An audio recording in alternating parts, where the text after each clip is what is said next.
Hello friends, welcome back to my channel.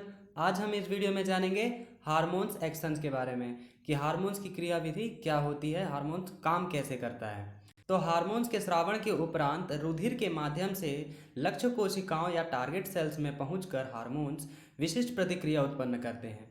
प्रतिक्रिया उत्पन्न करने के लिए हार्मोन सर्वप्रथम ग्राही यानी कि रिसेप्टर सेल्स के रिसेप्टर्स के साथ जुड़ते हैं। ग्राही विशिष्ट ग्लाइकोप्रोटीन अणु के बने होते हैं। जो ग्राही होते हैं, सेल्स पर उपस्थित रिसेप्टर्स होते हैं, वो विशिष्ट ग्लाइकोप्रोटीन अणु के बने होते हैं।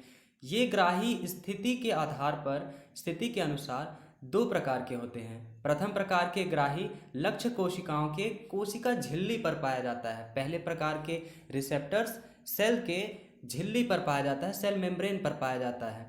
इन ग्राही रिसेप्टर्स को मेम्ब्रेन बाउंड रिसेप्टर्स कहते हैं।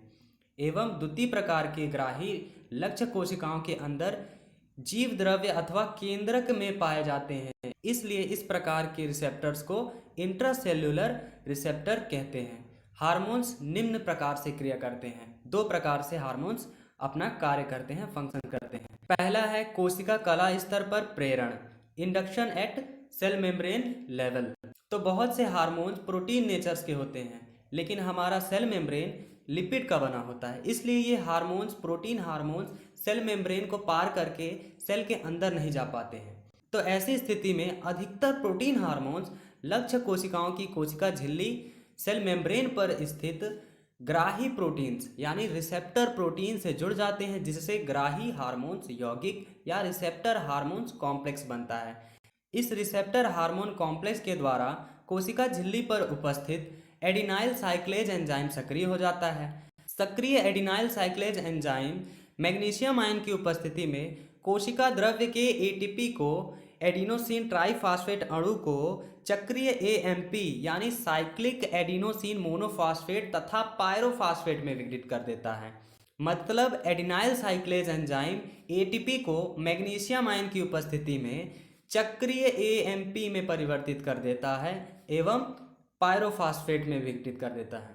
डायग्राम में देख सकते हैं किस प्रकार एटीपी एडिनाइल साइक्लेज एंजाइम की उपस्थिति में साइक्लिक एडिनोसिन मोनोफॉस्फेट में एवं पायरोफॉस्फेट में विघटित हो रहा है। यह एडिनोसिन ट्राइफॉस्फेट का फॉर्मूला है, जो कि एडिनाइल साइक्लेज एंजाइम की उपस्थिति में साइक्लिक एडिनोसिन मोनोफॉस्फेट में तथा पायरोफॉस्फेट में विघटित हो गया है। अब ये साइक्लिक एडिनोसिन मोनोफॉस्फेट आगे चलकर क्या करता है?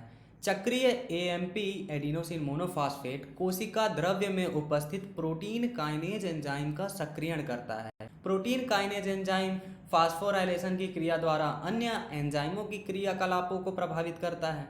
इस प्रकार चक्रीय एएमपी साइक्लिक एडिनोसिन मोनोफॉस्फेट की मात्रा में परिवर्तन कोशिका के उपापचय को अनेकों प्रकार से प्रभावित कर सकता है। इसलिए चक्रीय एएमपी को साइक्लिक एडिनोसिन मोनोफॉस्फेट को सेकेंड मैसेंजर या इंट्रासेलुलर मैसेंजर भी कहते हैं। यहाँ डायग्राम में देख सकते हैं कि ये सेल का डायग्राम है। सेल के चारों तरफ सेल मेम्ब्रेन लिपिड की बनी हुई है। सेल मेम्ब्रेन के ऊपर रिसेप्टर्स पाया जाता है, जो कि हार्मोन्स जोड़कर हार्मोन्स रिसेप्टर कॉम्प्लेक्स बनाता है। ये हार्मोन्स रिसेप्टर कॉम्प्लेक्स के द्वारा सेल मेम्ब्रेन पर स्थित एडिनाइल साइक्लेज एंजाइम जो है वो सक्रिय हो जाता है, जिससे कोशिका द्रव्य में उपस्थित एटीपी साइक्लिक एएमपी में परिवर्तित हो जाता है। फिर cyclic AMP phosphate protein kinase enzyme का सक्रियण करता है।